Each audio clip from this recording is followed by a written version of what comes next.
Bonjour à tous, aujourd'hui on va faire une nouvelle animation et sûrement vous avez déjà vu ce style de vidéo sur les réseaux sociaux. Voilà le rendu que je m'apprête à vous faire le tuto.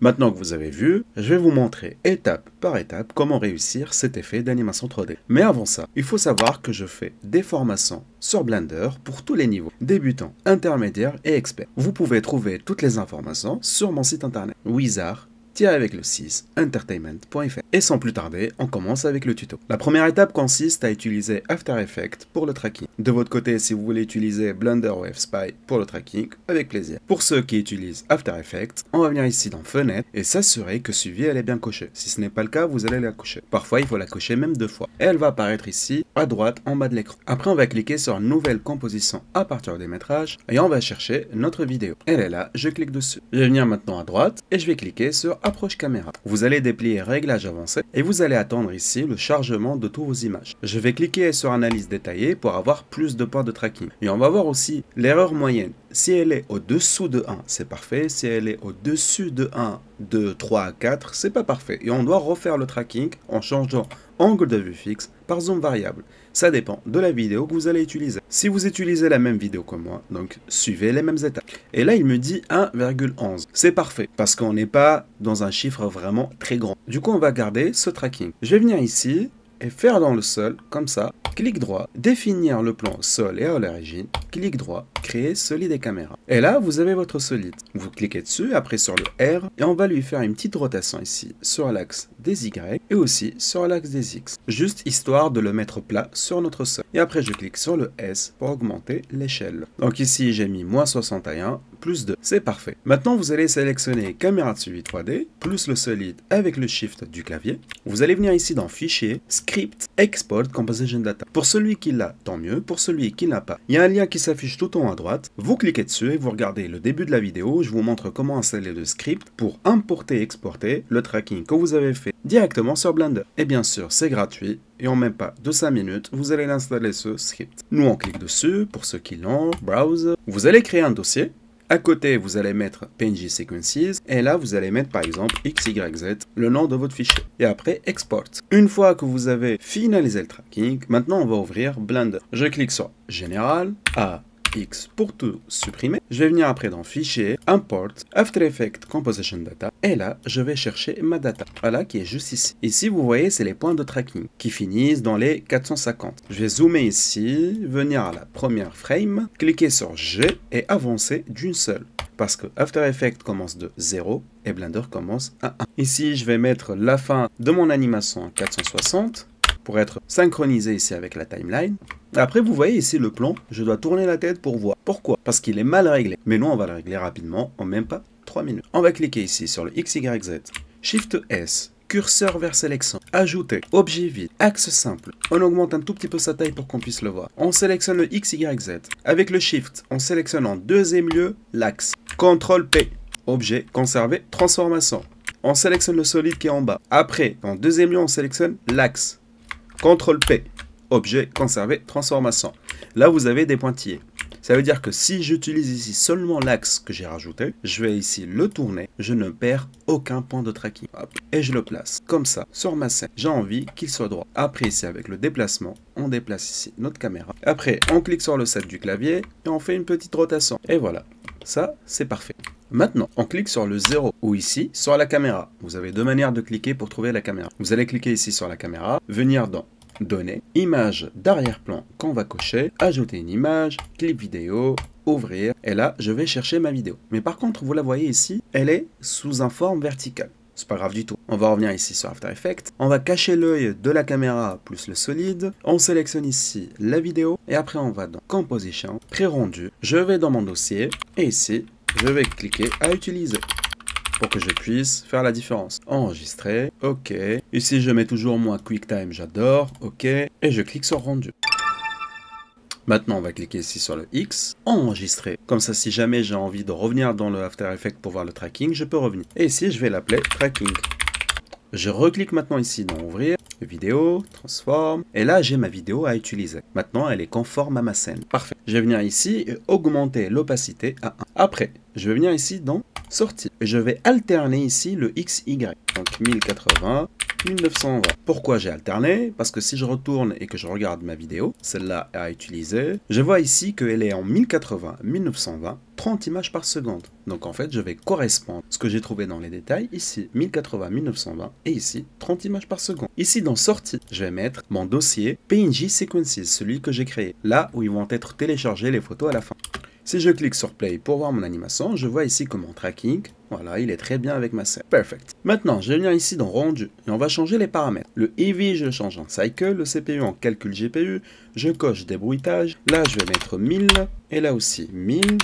Vous pouvez aller à 256 si vous voulez pour avoir un temps de rendu plus rapide. Après, je vais aller dans Pellicule, je coche Transparent par rapport à l'HDRI. Et ici dans Performance, je change la taille de tuile en 256. Après, on va appliquer une texture HDRI par rapport à notre scène. Il y en a beaucoup qui font texture ciel. Moi, j'aime bien aller sur Polyhaven et aller dans Ressources, HDRI, chercher l'HDRI qui va correspondre aux couleurs de ma scène, par exemple celle-là. Je mets bien ici HDR et non pas EXR. Je mets 2K, vous n'avez pas besoin vraiment d'avoir en 4K et je clique sur télécharger. Une fois que vous l'aurez fait, vous allez venir ici dans Monde, cliquez à côté de couleur texture d'environnement, ouvrir et vous cherchez votre fichier, celui que vous venez de télécharger. Moi, je n'utilise pas du tout ici la partie monde. Si vous avez l'explorateur d'assets de Polyhaven, moi je fais autrement. Je vais dans HDRI et je fais par exemple ça, drag and drop. Et ici, je le mets directement à la correspondance que je veux. Mais si vous ne l'avez pas, vous faites de la première méthode que je viens de vous montrer. Maintenant, très important, vous allez dans Fichier et enregistrer. Comme ça, vous allez enregistrer votre progression. Si jamais il y a Blender qui bug, vous pouvez trouver ce que vous avez fait depuis le début avec moi. Maintenant, je vais partir ici en mode édition, là, ou cliquer sur le tab directement. Je vais sélectionner le deuxième mode de sélection pour choisir celui-là. Hop, et je vais juste agrandir ici sa taille. Pareil aussi ici, et pareil de ce côté-là. Voilà. Et ici aussi de ce côté. Comme ça, j'ai ma scène ici. Tout va se dérouler ici au plein milieu. Une fois que vous avez fait tout ce que je viens de vous montrer depuis le début, on va partir maintenant à l'animation 3D de notre tuto. Maintenant, je vais aller ici sur Sketchfab. J'ai trouvé ce modèle qui me plaît par rapport à mon animation. Donc, je vais venir ici dans Download 3D Model et le télécharger en GLB 4K. Bien sûr, je vous mets le lien dans la description. Je retourne maintenant sur Blender. Je vais aller ici maintenant dans Fichier, Importer, GLB. Normalement, je vais le trouver en téléchargement. Voilà, il est là. Et je clique ici sur Importer les textures. Voilà, mon produit, il est juste ici. Je vais le déplacer et le mettre ici dans ma scène. Voilà, il est là. Maintenant, ici, le solide, je vais le mettre en Shadow Catcher. Je vais cliquer ici sur solide. Après, aller dans Objet, Visibilities et cocher Attrapeur d'ombre. Comme ça, il va me servir de Shadow Catch. Vous voyez ici l'ombre qu'il dégage. Et voilà mon objet. Maintenant, je vais cliquer ici sur le H en sélectionnant le solide juste pour le masquer. Maintenant, je sélectionne ici tous les objets ici que j'ai mis et je vais faire Alt-P, effacer et garder les transformations. Comme ça, je sépare ici les empties vides, etc. Donc, je clique sur cet empty vide que je le supprime. Là, j'ai l'objet. Là, c'est un empty vide aussi, je supprime. Et là aussi, c'est un empty vide. Maintenant, il me reste que ces deux-là. Donc, je vais cliquer ici sur le bouchon, plus là. CTRL-J pour les lier en un seul morceau. Je retourne ici avec le 0 pour voir, c'est parfait. Maintenant, j'ai qu'un seul produit juste là. Et après, je vais cliquer dans Objet, définir l'origine, origine, faire géométrie. Maintenant, je sélectionne ici l'objet. Et après, je vais aller ici dans Vortex Group, cliquer sur le plus que je vais appeler Masque. Maintenant, je vais aller ici en mode édition avec le tab. Et après, ici sur Masque, je clique sur Assigner. Là, on retourne en mode objet. Je vais cliquer sur Ajouter, objet vide, sphère. Voilà la sphère que je vais mettre juste ici. Et la sphère, elle va me permettre en fait de, si elle passe ici sur mon produit, tout va être simulé. Je vais venir maintenant ici, cliquer ici sur mon produit, que je renomme en produit. Et après ici dans Objet, Appliquer, Échelle. Maintenant je resélectionne ici la sphère. Je vais ici la placer à côté de mon produit. Voilà, là par exemple, je vais revenir ici à la première iframe et après avec le I, lui faire position, rotation et échelle. Venir maintenant par exemple à la 250. Hop, et je vais la mettre ici en augmentant l'échelle de ma sphère. Et après je clique sur le I, position, rotation et échelle. Je vais regarder maintenant mon animation et c'est parfait. Et après, je clique ici sur le T pour rendre la vitesse linéaire. Après, je vais venir ici, sélectionner le produit. Après, aller dans Modificateur, Ajouter un modificateur. Et ici, ça sera de type Édition pour assommer d'après proximité. Ici, dans le groupe de sommet, on va mettre masque. L'objet vide, on va mettre la sphère. Donc, on va cliquer sur la pipette, hop, et ici la sélectionner. L'objet, on le change en géométrie. Et si on va maintenant ici dans peinture de poids, on va voir en fait que le produit, il est en rouge. Ça veut dire qu'il n'y a aucune simulation dans ce produit. Mais par contre, si ici, je commence à avancer par rapport à ma sphère, je vois qu'il y a des trucs blanches qui commencent à se faire. Voilà, cela. Et si vous voyez le petit, hop, quand il passe, il est vraiment très petit. Mais par contre, si je viens ici augmenter, hop, il peut augmenter avec moi. Vous voyez ici le produit. Et ici, le bleu, il est petit, mais si j'agrandis par exemple celui-là, le bleu, il sera plus grand. Donc vraiment, ça dépend du type d'animation que vous voulez sortir. Par contre, je vais revenir ici en mode objet, on va faire les choses un peu différemment. Je vais cliquer ici sur mon produit, et après ici dans objet, et après je reclique ici sur la sphère, parce que j'ai envie de prendre les dimensions ici de son mouvement. Je me mets à la première iframe, et après, clic droit ici, et je vais cliquer sur copier en tant que nouveau contrôleur. Et après, je reviens ici dans mon produit, et après dans le modificateur, et je vais venir ici, clic droit, et on va mettre coller le contrôleur. Comme ça, il devient en violet. Parce qu'on a envie que la simulation se fasse en même temps que la sphère bouge vers le produit. Et après, on va revenir ici en peinture de poids. Ici, on va diminuer pour que ça soit vraiment rouge. Et vous voyez maintenant, lorsque la sphère elle va bouger, tout va se faire automatiquement avec le produit. Et on va venir ici maintenant aussi dans la plus basse, clic droit, coller le contrôleur. Et maintenant, si on revoit l'animation depuis le début, hop, c'est parfait. C'est ce qu'on cherchait par rapport à notre animation. Aussi, quelque chose de très important ici, lorsque vous voyez quand je passe, ici, c'est pas très doux, très lisse, très smooth. Du coup, nous, on va régler ce petit détail. Du coup, on va cliquer ici dans plus basse et après, éditer le contrôleur. Et là, vous allez avoir cette petite barre. Je ne vais pas vous montrer tout de suite à quoi ça sert cette barre, parce que c'est un peu compliqué de le comprendre directement, alors que là, on est en train de faire une animation. Ça sera dans un autre tuto. Mais là, suivez vraiment les étapes que je vais vous montrer pour ne pas vous tromper. On va changer déjà la valeur moyenne ici par expression scriptée. Et remarquez bien ce qui va se passer ici dans la partie verte. Ici, je vais mettre fois 0,8 par exemple pour vous montrer. Hop, et vous voyez là en fait ce qui se passe. La partie verte, elle est plus smoothie plutôt que très petite. Donc si je reviens ici dans l'edit controller, et là je mets par exemple 0,9 que vous voyez, voilà le résultat. On va mettre 0,8, ça me semble mieux. Maintenant on va vérifier si le 0,8 il est bien pour nous. Donc on va commencer à regarder l'animation. Hop, c'est presque parfait ici parce que vous avez une couleur un petit peu verte. Donc si vous avez en couleur la couleur un tout petit peu verte ici ou en bas, on peut le régler. Parce que l'objectif c'est que ça soit tout bleu. Donc on reclique ici, éditeur le contrôleur. Là on va mettre par exemple 0,9. Et vous voyez là, j'ai plus les petites traces ici bleues que vous voyez. Donc c'est parfait. Ici, dans l'atténuation, maintenant, on va mettre adoucir. Et après, ici, c'est pour appliquer la texture dans influence. Donc, je clique dessus. Et après, je clique ici sur nouvelle. Ici, je m'assure qu'elle est en local. Et après, je vais cliquer juste ici sur afficher les textures. Ici, pour l'image ou vidéo, je vais mettre nuage. On va partir ici. Ça sera plus facile pour vous sur le vert noir. Voilà. Je vous épargne maintenant les détails, ce que j'ai mis. Donc je laisse ici un vert noir et je mets ces paramètres 1,43 pour l'intensité, la taille 1,99, 1,000 et ici j'ai joué avec la luminosité, le contraste et la saturation et j'ai mis ces paramètres. Maintenant je reviens ici en mode objet, j'enregistre ma progression et ici je vais dans modificateur. Je vais déplier point sommet et là je vais dans particules pardon et après je clique sur le plus, je mets ici le nombre de particules à 500, ici je mets 1. Ici, tout de suite, je vais mettre la durée de vie à 250, c'est par rapport à mon animation quand est-ce qu'elle finit. Après, ici, je déplie source. Je coche utiliser la pile de modificateurs. Comme ça, il va prendre en compte ce qu'on fait ici. Ici, on va enlever le distribution uniforme et on va mettre aléatoire. Et on va enlever aussi l'ordre aléatoire. Mais par contre, si je clique sur le play, tout va tomber.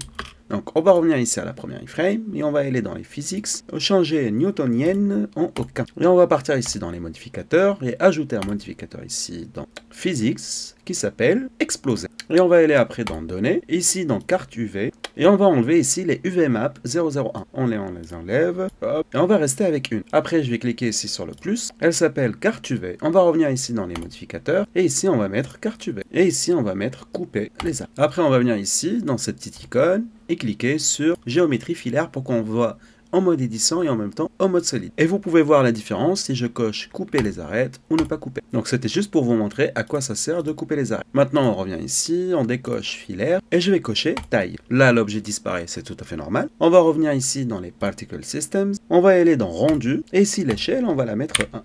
Et vous voyez ici le produit qui apparaît. Nous, on va commencer juste un tout petit peu à le diminuer. Après, on va aller ici dans affichage de la vue 3D. Et ici, on va l'enlever l'affichage de la vue 3D aucun pour qu'on puisse ne pas le voir. On revient ici dans les modificateurs et j'enlève maintenant la taille. C'était juste pour vous montrer. Maintenant, je clique ici sur mon objet, Shift S curseur vers sélection, on va cliquer sur enregistrer et là, on va sélectionner ici le solide, hop, celui que j'ai caché qui est juste là. Pour le faire apparaître, Alt H et après je vais aller ici dans les physics et mettre collision. On sélectionne ici l'objet et on va cliquer ici sur tissu. Ici, on n'a pas besoin d'étape de qualité, on va pas faire une banderole. Du coup, on la met à 1. La masse, on va la mettre à 0,1. Il faut pas que ça soit trop lourd. Ici, dans la forme maintenant, et on va mettre le groupe de sommet masque. Maintenant, j'enregistre, je me remets à la première iframe et je clique sur play. Vous allez voir, lorsque la sphère, elle va bouger, il y a le tissu qui va commencer ici à s'auto-détruire. C'est parfait, c'est ce qu'on voulait. Je me remets à la première iframe, je sélectionne ici mon objet et après je clique sur le Shift D pour le dupliquer. Clic droit avec la souris pour le lâcher et après on va venir ici dans la petite flèche et on va cocher couleur aléatoire.